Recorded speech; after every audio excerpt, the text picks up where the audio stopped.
Hello everyone, welcome back to my channel. My name is Kimia and this week we have Caravaggio and one of his last paintings as a subject of the week.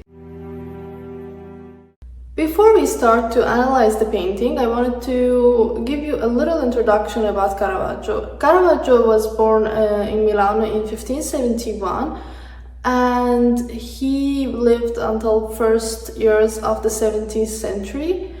And he is most famous for his chiaroscuro technique, which is basically the use of shadow and lights in like kind of extreme mode. It's like a contraposition between light and shadow in the paintings. It's seems like a theater scene, the paintings that he has.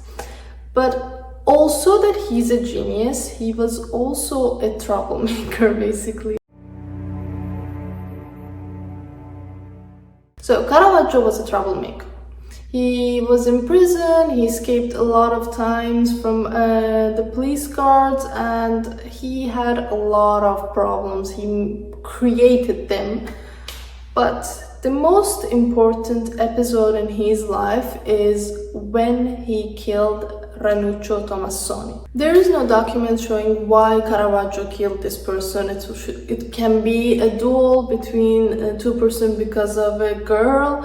It is possible that it's a political duel because Caravaggio was from under the protection of French ambassador. On the other hand, Ranuccio was half Spanish, but anyhow it happened. Even it's possible that Caravaggio killed him unintentionally, but he was dead.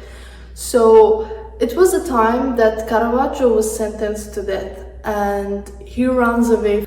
He started writing letters to the Cardinal Borghese, which was the nephew of the Pope, Paul V. And he was asking for forgiveness, for possibility to going back to Rome again, and he even sent a painting, which is our painting, the David with the head of a Goliath. The painting is particular because the David who has the head of the enemy in his hand is not like happy and in a glorious mode that's showing the victory he had. He's kind of disgusted. He's not happy with what happened.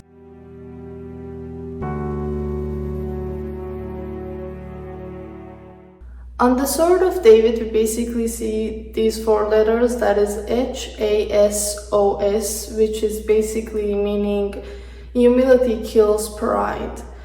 That it gives the idea that this painting is basically for asking for forgiveness and possibility to going back to Rome. But the most particular part is that Caravaggio painted his self-portrait as the head of the Goliath. So we see his face as the head of Goliath. He's showing kind of like, I'm punished, I suffered enough, and I'm sorry for all, and he's asking for forgiveness.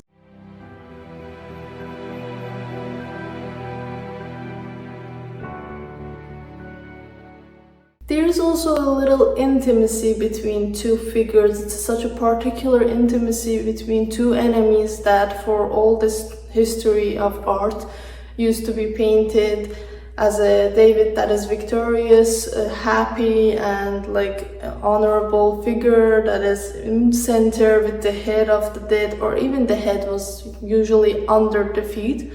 But in this case, this person is like not happy with what he did. So as a conclusion to the Caravaggio's life, he basically achieves this forgiveness. He could go back to Rome and he starts to travel, but unfortunately he dies by fever. And this is the end of the video. Hope you like it, and don't forget to subscribe. And if you have any interesting subject to make a video, let me know. I will do it voluntarily. Bye!